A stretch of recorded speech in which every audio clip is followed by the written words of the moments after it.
A different working title that I thought was great. My friends thought was absolutely terrible.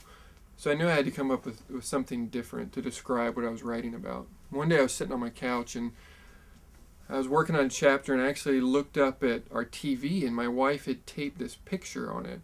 And on this picture was this fat little kid with a big spoon and a huge carton of ice cream. And he's just digging into this thing. And across the picture was written the word Crave. And I just sat there for a moment and I realized that that word captured the essence of what I was writing about, describing the longings and the yearnings that we have for God. So at the heart of this book is a realization that we all have these cravings, these longings for significance and purpose and meaning and love.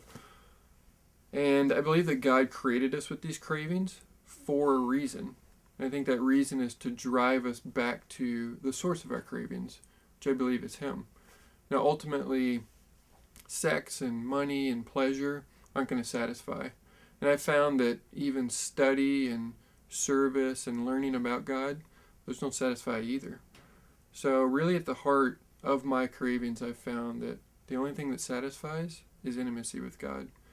It almost seems like too easy of an answer. That's going to be the journey of my life, is continuing to go back and be in His presence to experience the fullness of joy that He promises.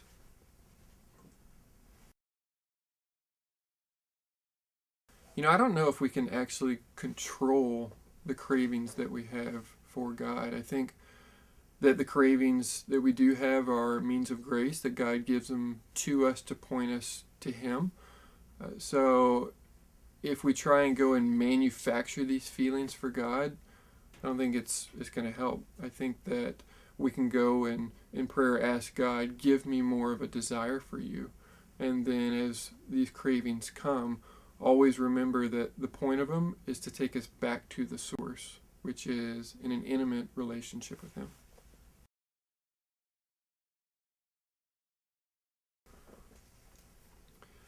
So each chapter in this book means something a little different to me because I was at a different season of my faith as I wrote each one. But one of my favorite chapters is Pager. It's got the funniest story in the book. It tells the account of me sitting next to a young girl on an airplane and throughout the flight glancing at what she was writing in her journal, which I know sounds creepy, and it's actually pretty funny how God used it. But for me, that chapter is all about the call that God places to me and my tendency to ignore Him. Like a good doctor, I should answer my pager and respond to that call. And so I'm slowly learning to walk in obedience to Him. Another chapter I really enjoy is suffering. It tells a story of me getting sick and going to the ER. And while I was there, I felt like God asked me to stand up and ask if anybody wanted to talk about Jesus, which I felt like would be a little awkward.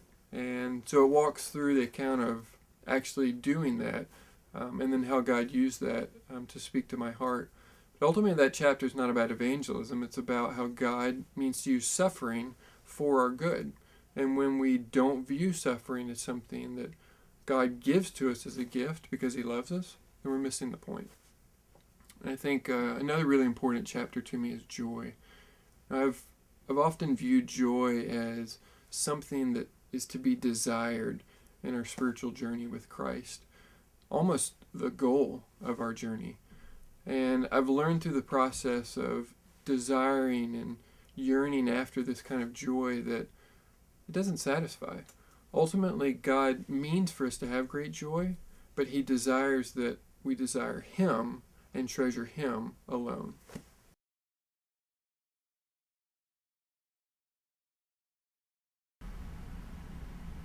Rules are a double-edged sword. On the one hand, the fact that we have rules, I think, points to an outside standard beyond us, which helps point us to God, which I think is a good thing. But on the other hand, rules can be very dangerous. They can lead us down a path to becoming legalists, feeling like if we follow God's rules that we're going to earn His favor and love Him more. You may remember Paul saying, if it had not been for the law, we would not have known sin. And so that's a major benefit of the law, or in this case, rules, is we know that we have a need for grace. So I think ultimately that's what rules are about. They point us to a need for grace. I'll give you a quick example. I asked my wife one time to go make a list of things or rules that I could follow every day to show her that I loved her. And she came back about an hour later and said she couldn't do it, that loving her wasn't about a list of rules. Now, we could have made a rule up that said I shouldn't cheat on my wife. And that would be a good rule to follow. I don't want to cheat on my wife. But ultimately, that's not going to communicate love to her. But it's still a rule I should follow. So ultimately, what I think about rules is that it helps create space for intimacy. It doesn't actually create the intimacy, it creates the space for intimacy. So when we follow God's commandments, we're just creating the space to have an intimate relationship with Him. Now, I spent 9 years in the Air Force, and one of the things I learned is that the military doesn't care about your love, care about your obedience. But God's different. He wants both our love and our obedience. And I feel like it's hard for me to offer both to Him at the same time. Jesus ties the two very closely together. He says, if you love me, you'll obey me. But I've really struggled with how to go about doing this. I think one of the ways it's helped me to see how to both love and obey Him is to understand that grace is meant for someone who is in need of it, and obedience is meant for someone who deserves it.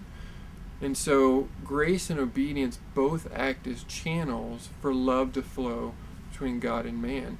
God shows us His love by giving us His grace, and we show love for God by giving our obedience to Him. Or if we want to think about it another way, we can use the analogy of the vine and the branches. It's by God's grace that we're grafted into the vine, and it's again by His grace that we abide or remain affixed to that vine, so that His love can flow through us and then out us and then back up to Him for His glory.